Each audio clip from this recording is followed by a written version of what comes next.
melibatkan dua mahasiswa Universitas Erlangga. Hal ini berawal dari salah satu media sosial Twitter yang dimiliki oleh mahasiswa Fakultas Ekonomi dan Bisnis Prodi Manajemen yang bernama Putri Zahra.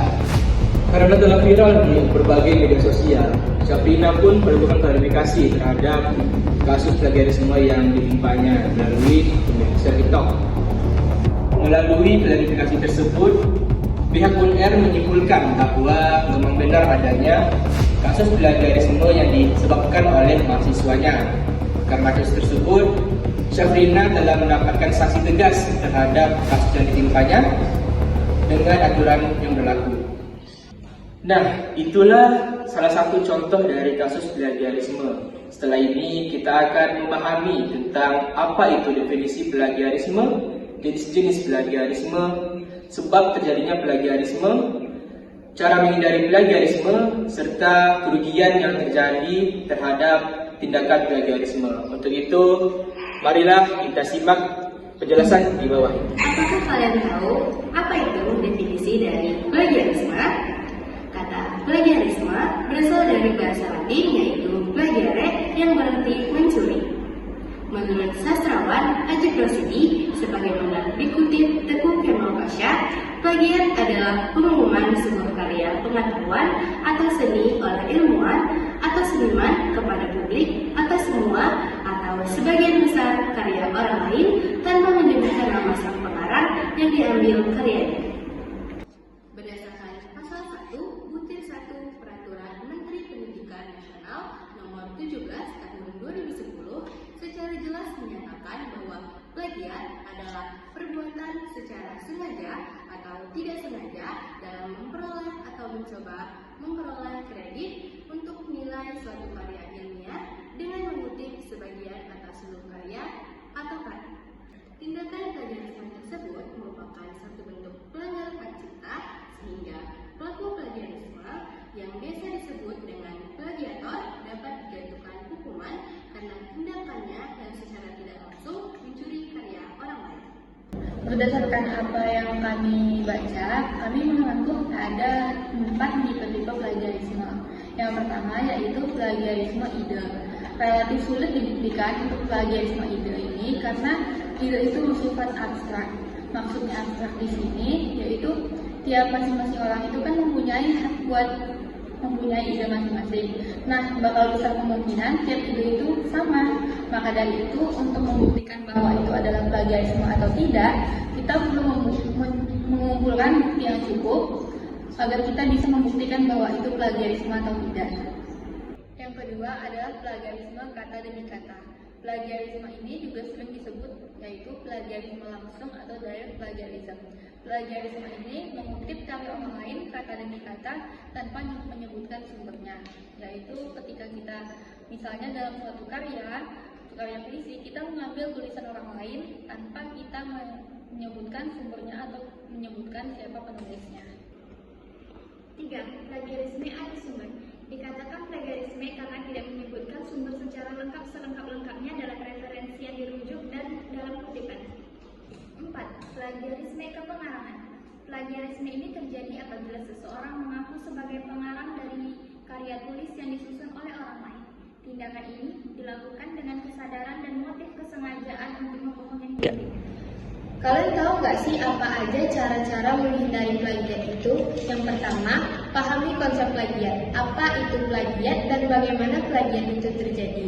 Plagiat adalah tindakan mengambil karya atau ide orang lain tanpa mencantumkan referensi dan sumber yang tepat. Yang kedua, gunakan referensi dan kutipan. Saat menggunakan ide atau kata-kata orang lain, selalu sertakan kutipan dan referensi yang tepat. Yang ketiga, parafrase dengan benar. Jika kalian ingin menggunakan ide atau karya orang lain, tetapi kalian tidak ingin mengutip secara langsung, pastikan kalian menulis ulang ide atau karya tersebut menggunakan bahasa sendiri, bukan hanya mengganti beberapa kata dari sumber aslinya. Yang keempat, gunakan cek alat plagiat. Sebelum kalian menyerahkan tugas atau pekerjaan kalian, gunakan alat cek plagiat online untuk memastikan tidak adanya bagian yang mirip dengan karya atau ide orang lain. Yang kelima, catat sumber saat riset. Saat mengumpulkan informasi untuk menulis, selalu catat sumber riset yang tepat. Saya ingin menjelaskan tentang sebab terjadinya plagiarisme. Ada beberapa alasan pemicu atau faktor pendorong terjadinya tindakan plagiat, yaitu terbatasnya waktu untuk menyelesaikan sebuah karya ilmiah yang menjadi beban tanggung jawab seseorang, terdorong untuk copy paste atas karya orang lain. Yang kedua, rendahnya minat baca dan minat melakukan analisis terhadap sumber referensi yang dimiliki. Yang ketiga, kurangnya pemahaman tentang kapan dan bagaimana melakukan kutipan. Yang keempat, kurangnya perhatian dari guru, dosen, pembimbing akademik terhadap persoalan plagiarisme. Baik, saya akan menjelaskan kerugian yang disebabkan oleh plagiarisme. Yang pertama itu bagi sang penulis tersebut, yaitu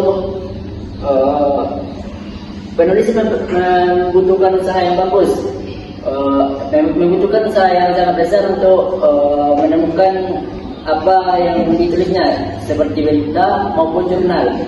Karena itu juga membutuhkan seperti sumber atau sumber kebenarannya, sehingga itu menjadi validasi bahwa yang ditulisnya itu memang milik dia. Selanjutnya, plagiator dapat memfitnah penulis aslinya bahwa yang dibikinnya itu adalah hasil karya dari plagiator. Selanjutnya itu kerugian bagi plagiator, yaitu